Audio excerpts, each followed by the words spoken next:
Ekran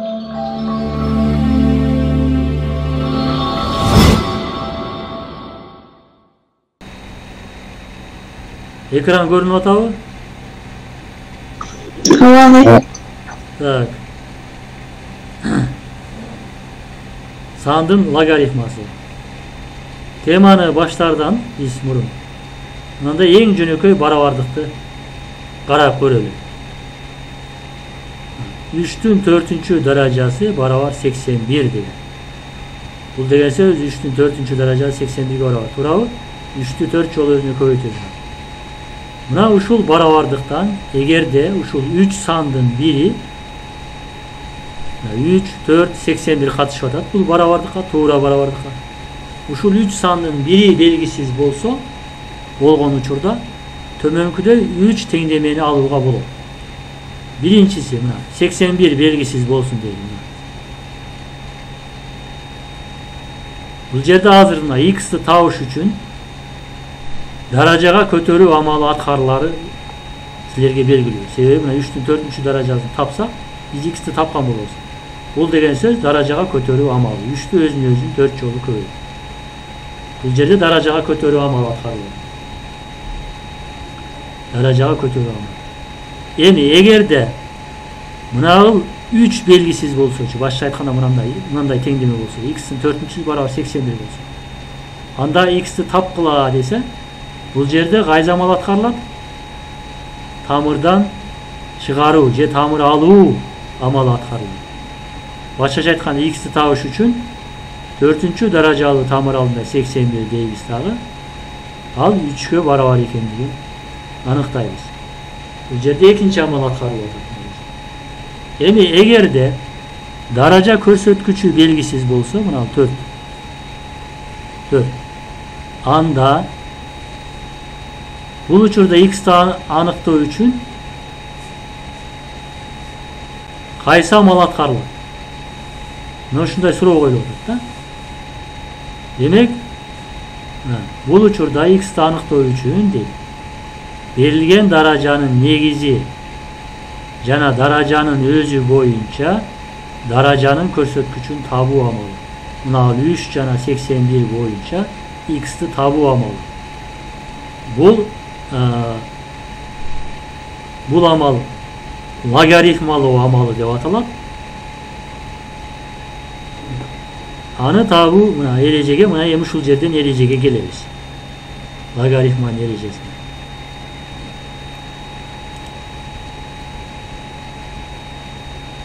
Мына ушул жерде мына А жана Б сандары берилсе, биз ушуну логарифм деген түшүнүктү киргизебиз. Б санынын А негизи боюнча логарифмасы деп, Б'ны алуу үчүн, мына санды алуу үчүн Аны көтөрүү керек болгон даража көрсөткүчтү айтабыз. Демек, Аны канчанчы даражага көтөрсөк Б келип чыгат. Мына ошол сан мына ушундайча белгиленет. Логарифм А негизи боюнча Б деп окулат. Эгерде мына логарифм А негизи боюнча Б бул барабар x десек, демек Аны x'инчи даражага көтөрсөк Б алынат деген түшүндүрөт. Демек, мына азыркы мына амал логарифм А негизи боюнча Б канча барабар десе, биз Б'ны Аны канчанчы даражага көтөрсөк Б келип чыгат. Ошол санды табышыбыз керек да. Демек, эми жогорудагы кайрылайлы мына. Көрдүңөрбү?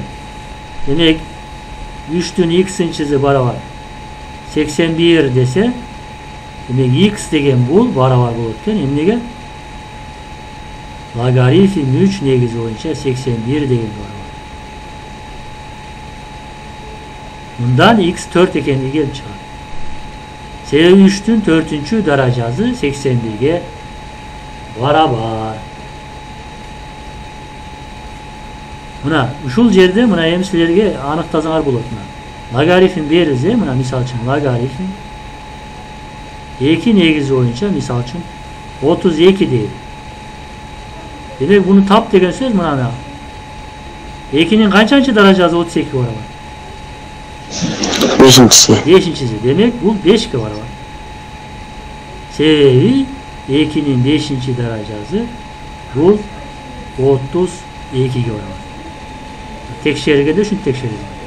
Daha bir misal. Logarifm 3 negizi boyunca 81 nazırkıda bulun. Başkasını vereyim.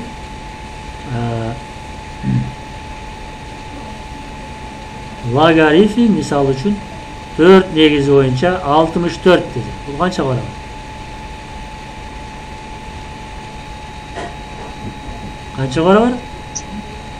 3 gösteri 4'ün kubu baravar bulun. Kança?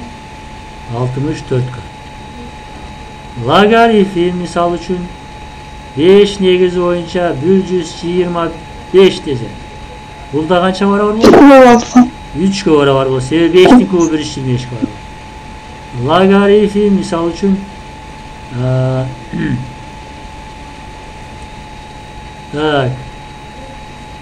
3 negizi boyunca 243 dedi. Kança baravar?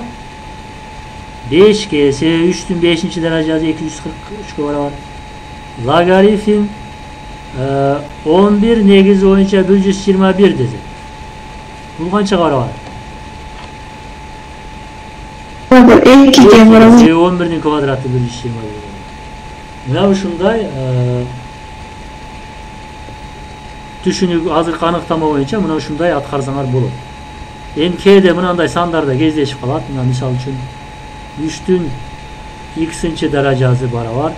Misal üçün 5 dep. Anda x kança baravar?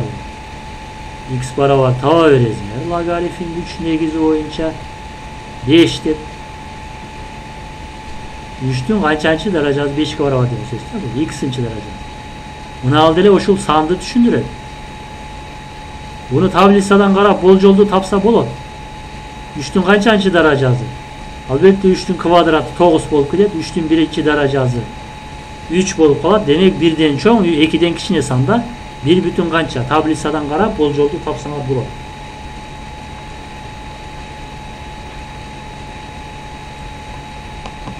Mana bu çıkpaydı ku dep koyulur. Bul dagı duraktуу sandı berет kandaydır bir. Logaritmanda tablisası var. Sinus kosinustарды tapkandaydı. Mana uşunda emi logaritmanın kasiyetlerini gayrılabız. Men öçürüp koya bereyim. Logaritma tömönküde kasiyetlerge. Logaritmanı menen berilgen amaldardı, eseplerdi çıgaruda uşul kasiyetler koldanılır. Eң негизги касиетine birinci turat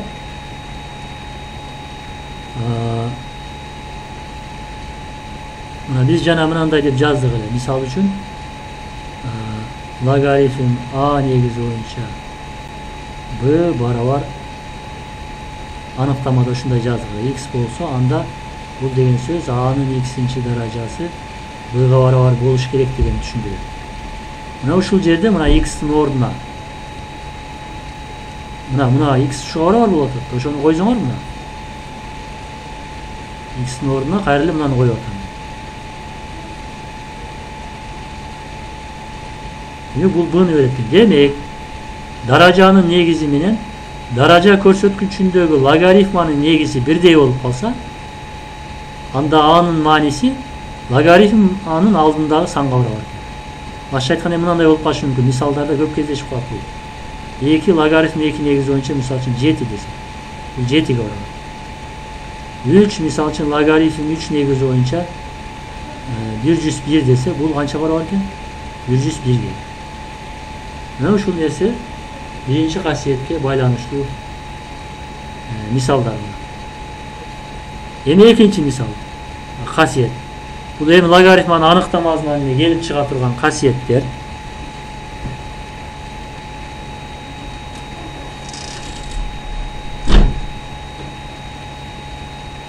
Logaritmanın anıktamazdan gelip çıga turgan kasiyetler. Ekinci kasiyet mına logaritmanın negizi menen logaritmanın aldındağı san baravar bolup kalsa al daim 1 ga baravar. A'nın birincisi A var degan söz. Logaritmanın aldığındağı 1 orar bolsa, bunda logaritmanın manisi 0 orar. Ne daim 1 bolsa. Buna negizi har qanday xalagандай bolsa dagı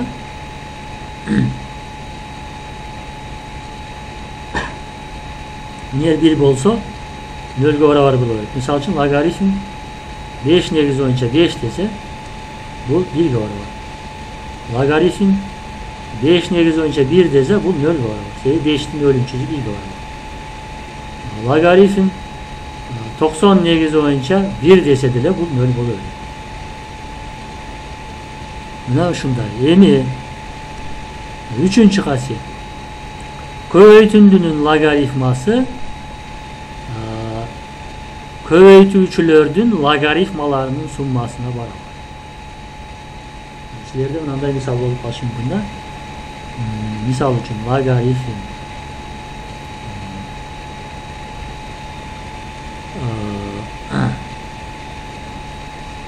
logaritm misal 2 negizi boyunca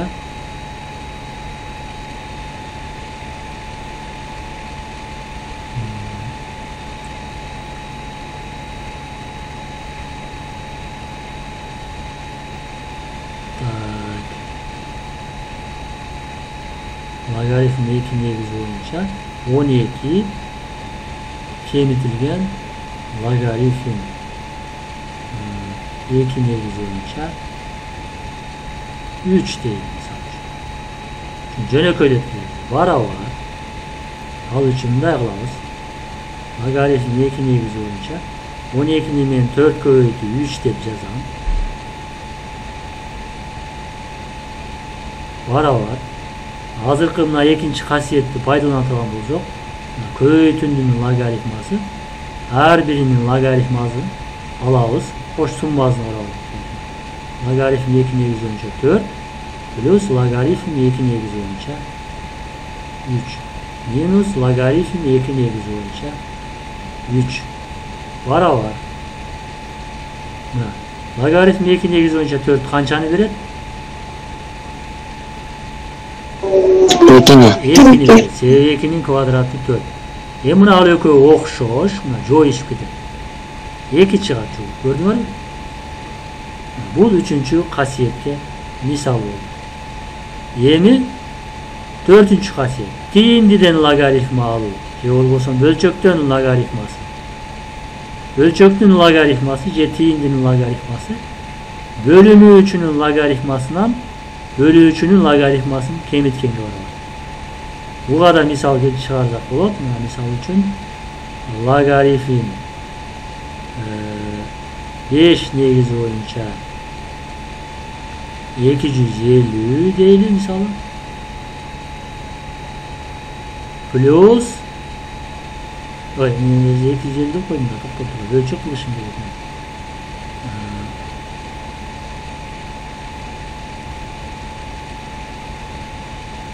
Logaritm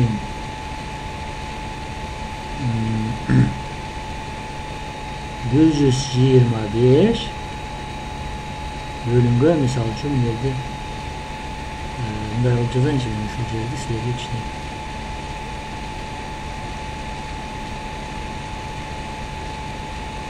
Altmış iki bütün 2'den 1 koşulgan logaritm 5 negiz boyunca 2 var jönököydöp. Onda men logaritmin aldındağı sandı 5 negiz boyunca aralaşka aylandıram. Aralaşka aylandırsam 125 bolup kalabı. 2 plus logaritm 5 negiz boyunca 2 var. Tiyindiden logaritmayı al vericisi boyunca logaritm 5 negiz boyunca 125 kemitүү logaritm 5 negiz boyunca 2 oldu. Plus logaritm 5 negiz boyunca 2 mına жерден mına karagılar. Mına al neni beret? Logaritm 5 negiz boyunca 125. 3'tü beret. Evet, 5'tin kul 125. Mına al ökörün yolot? Joyuşup ketedi. Mına 4. kasiyetke байланыштуу мисал. Ta men өчүрө берейин. Keyingi kasiyetlerge öte öreyle.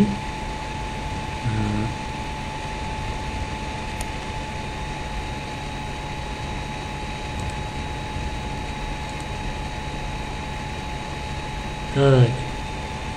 5. kasiyetke geldik. 5. kasiyette. Gördünüz mü? Logaritma belgisinin aldığındağı daraja olup kalsa başta aytқанда анда daraja көрсөткүчү logaritmanın алдына түшүп кетет экен. Мындай да, мисал үчүн logaritm 2 негизи боюнча 128 dedi. Logaritm 2 негизи боюнча бул 2'nin канчанчы даражасы болуп калат? 5. 6 7. darajası болуп калат. 7'ni түшүрүп берсеңер, logaritm 2 негизи боюнча 2 барабар 7 болуп калат. Мына 1 деген. Эми сразу эле 7 деп койсоңор деле боло берет. Эми бирок мына даража түшөт экен да демек. Ушуга дагы бир мисал. Мына мисал үчүн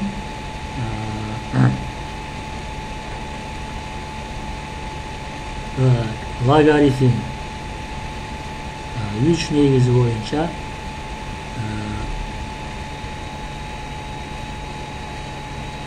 logaritm 3 негизи боюнча мисал үчүн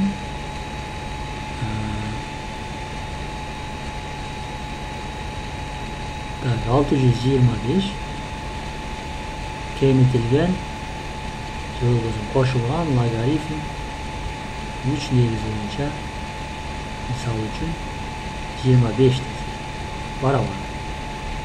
Кандай кылсак бул биринчинин logaritm 3 негизи боюнча 5'tin 4. darajası bölüyoruz. Logaritm 3 негизи боюнча 5'tin kvadratı dediğine. Bunun darajası 4 düşöt altına. Bölüyoruz. Bunun darajası da 2 düşöt altına. Buna. Okşoş bolup kaldı. 2 koşulurcu. Koşup çözünger 6 logaritm 3 негизи боюнча 5. Bunu berilgen tüyüntmağa karaganda jönököy tüyüntmağına jönököy dedik. Emi 6. kasiyette karagılar. 6. kasiyette karagılar. Negizindeki daraja olsa anı da logaritm belgisinin aldığına çıkarsak bolot eken, bирок teskerisi. Teskerisi. Başkaça aytkanda mına misal üçün onday olup başım. Logaritm 4 негизи боюнча 8 десе карагыла. Logaritm 2 4 2'nin kvadratı diyeceğim. 8'i жаза vereyim. Bunun negizinin darajası aldına çıkkanda kvadrat. Teskerisi çıkadı. 2'den 1 boldu. Anda bunu alacak da logaritm darajası kesse 2 kalıp kalat 8. Logaritm 2 negizin 8 bu 3 verir. 2'den 1 düşe koyuyorsun var 2'den 3 mü? Bunlar negizinin darajası olduğunda altına teskerisi olacak. Bunun 6. menen 7'ni biriktirgen misallar gelip kalat. 5. menen 6. Misal için bunda misal gelip kalat. Logaritm 9 logaritm aldığında misal için tamır aldığında 3. Buna 3'ün kvadratı olur. Tamır aldığında 3'ünü de daraja alacaksak bu olur. 3'ün kaçıncısı? 2'den 1. Gördünüz mü? Bunun darajası 2'den 1 özü düşe verir. Buna aldı. Bunun darajası kvadrat. Bu caka 2'den 1 bolup çıkar.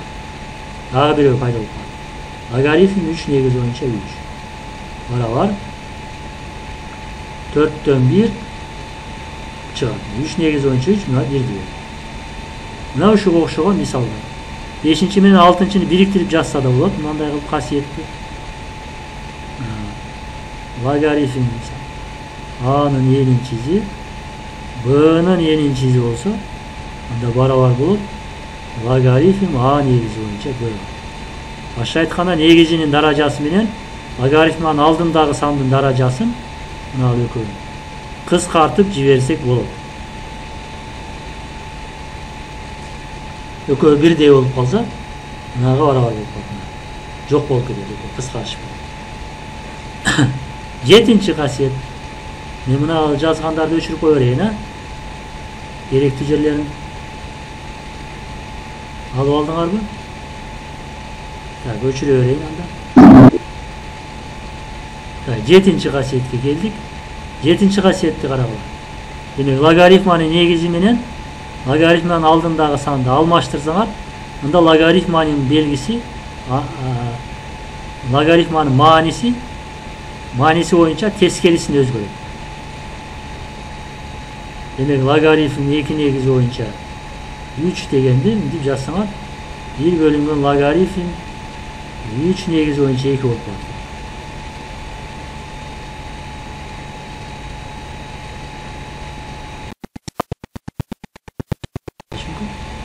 Logaritm 2 negizi boyunca 9 көбөйтүлгөн logaritm 3 negizi boyunca 4. Şunu жөнөкөйдөткүлө десе барабар.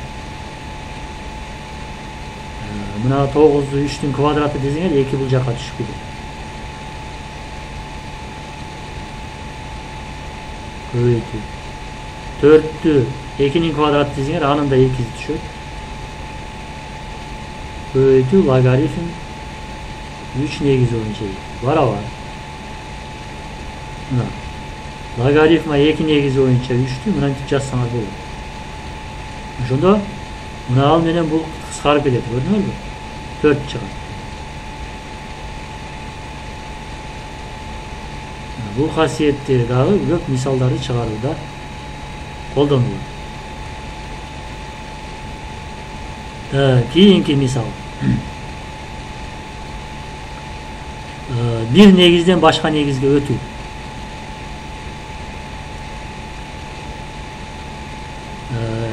Көпчүлүк учурда ушундай мисалдарда көп кездешет. Азыр төмөндө мисалдар келет, ошондо да колдонобуз. Логарифманы башка негизге өзгөртүшкө туура келет. Демек көрдүңөрбү мына формуланы?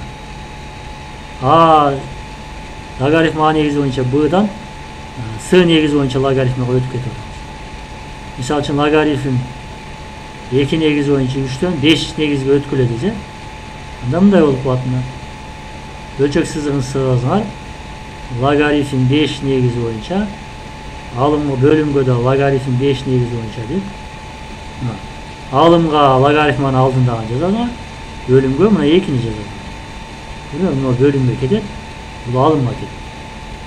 Негиз башка кете берет. Каалаган негиз көрсүн. Кааласага 5'ти 7 кылып. 8, 9 ушинтип өтсөңөр болот. Мына ушундай 8 касиеттин өттүк. Мына 8-чиге азыр төмөндө мисалдарда колдонулганы келет. Келбесе мен отдельный мисал көрсөтүп берем буга дагы. Мына ал жерде дагы бир эскертип айтып атат. Ар дайым логарифманын негизи деп оң болуш керек, жана 1 болбош керек. Ал эми логарифманын алдындагы сан дайыма оң болот. Мисал үчүн эле карап көрөлү. Мен ал жерге жазайын. Логарифм мисал үчүн А негизи боюнча Б дейт. Оң сан, аны оң деп атат. Оң сандын каалаган даражасы ар дайым оң чыгат. Ошон үчүн эзиңерден чыгарбагыла, эч качан эзиңерден чыгарбагыла. Мына логарифманын алдындагы сан дайым оң деп эсептелген. Силерге функцияларда берилип калат кээде. Мисалы үчүн логарифм А негизи боюнча x деп калса, мисалы үчүн жөн эле 2 негизи боюнча деп коюп, x-тын ордуна эч качан терс сан кое албайсың. Сразу оң деп аласың. Баягы тамыр алдында x дайым терс эмес, x чоң же барабар 0 деген. Бул жерде 0 болсо болот. Бул жерде эч качан 0 болбойт. Эч бир сандын даражасы, каалаган сандын эч бир даражасы 0 болбойт. Ошондуктан андан негизи эч качан Daim oң берилет, oң сан анан 1 берилбейт. Себеби 1 болуп калса, 1'din каалаган даражасы 1 болот. Анда daim 1 болуш керек. 1ге башка сан кое албайбыз да. Ошон үчүн 1'ди алыштын кереги жок деп, аны эч качан 1 деп эсептешпейт. Ушул эки нерсени өзүңөрдөн чыгарып алыңыз. Эми кийинкиге өтө берели. Андан кийин көп, аябай көп практикада көп колдонулган эки логарифм бар. 10 негизи боюнча логарифм. Анан e негизи боюнча логарифм. 10 негизи боюнча логарифм.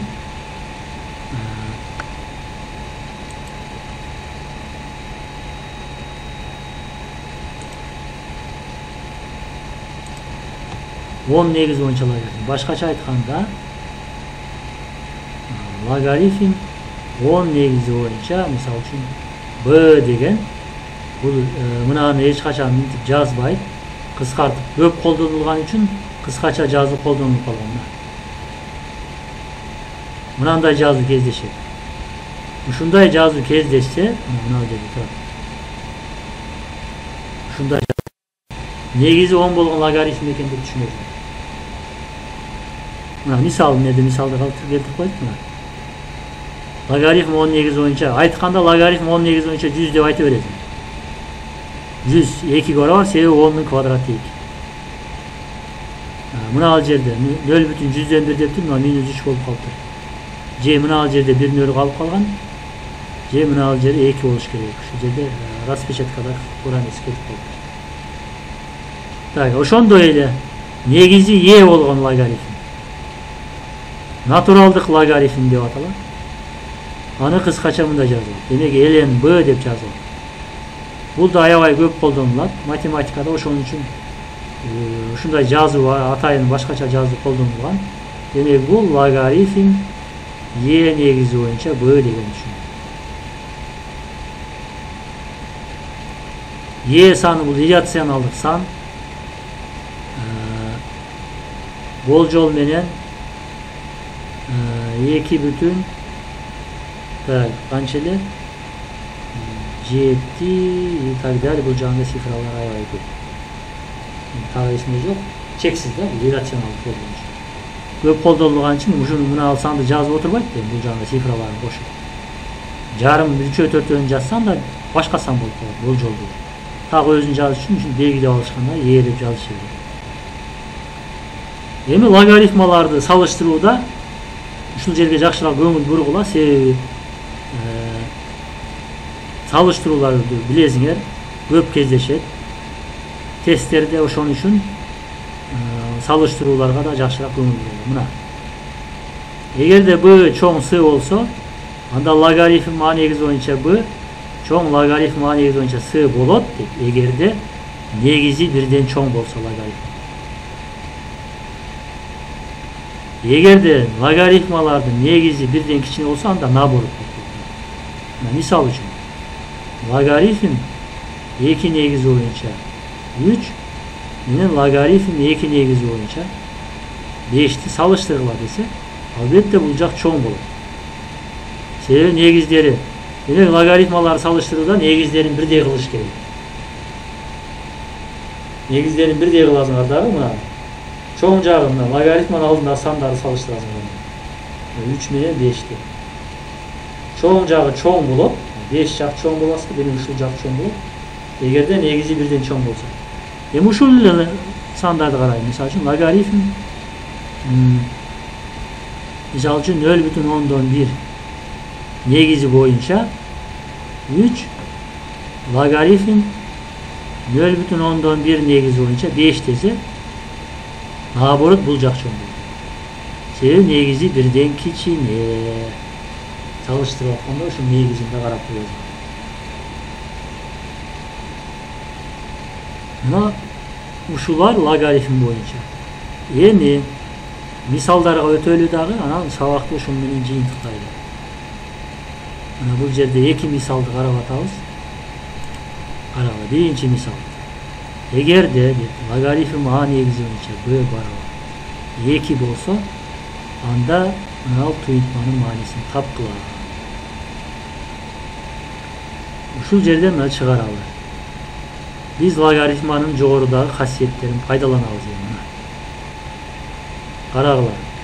Tiyindiden logaritma alı derecesi boyunca ne olur? Logaritm a negizi boyunca a'nın törtünçüzünün kemitemiz logaritm a negizi boyunca b'nin kubun kemiti. Var var. Yeni kanchanchi hasiyet ile 5-chi hasiyet ile va daraja aldına tushgani oşol hasiyet boyunca 4 düşöt. Logaritm a negizi boyunca minus bu yerden 3 düşöt. Logaritm a negizi boyunca b var var. Logaritm a negizi boyunca a bu 1 deberi. 4 köyti 1 minus 3 köytülgön maselenin şartı boyunca logaritm a negizi boyunca bu 2'ge var var 4 minus 6 var minus 2 yok a bu жерде мына 2 kasiyetli faydalanır. Yeni ikinci tilkelerden salıştırgılarda var. Logaritm 3 negizi boyunca 9'dan 1 менен logaritm 9'dan 1 negizi boyunca 3'tür.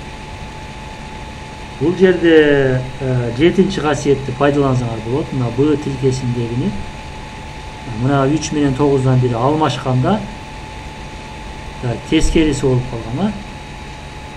Жок, анда болбой калат экен. Демек азыр биз мындай кылабыз.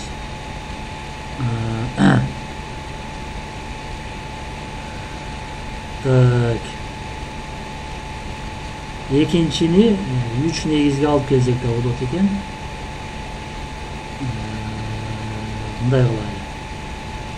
Мен биринчини деп жазам. А тилкесин. Логарифм 3 негизи боюнча 9'dan 1 деген бул 3'түн минус 2-чи даражасы. Бурабы даражаны өткөнбүз биз. Бар. Анда бул минус 2'ге барат. Бул жерде наоборот, карагыла. Logaritm 9'dan 1'de 3'tün minus 2'nçisi diyeceğim. Var. Bunun daracası aldığına çıkar teskeri olur. Minus 4'ten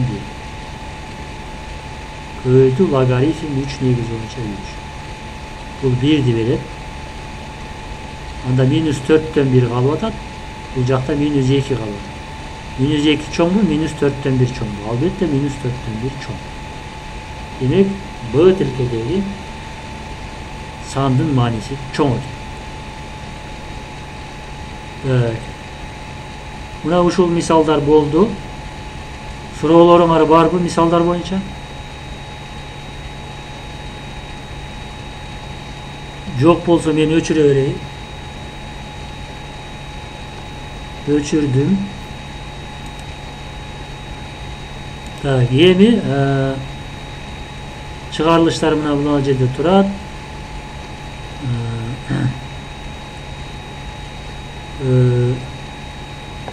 Өтүлгөн тема боюнча суроолоруңар барбы? Жок. Суроолор жок болсо, анда силердин өзүңөргө үйгө тапшырма.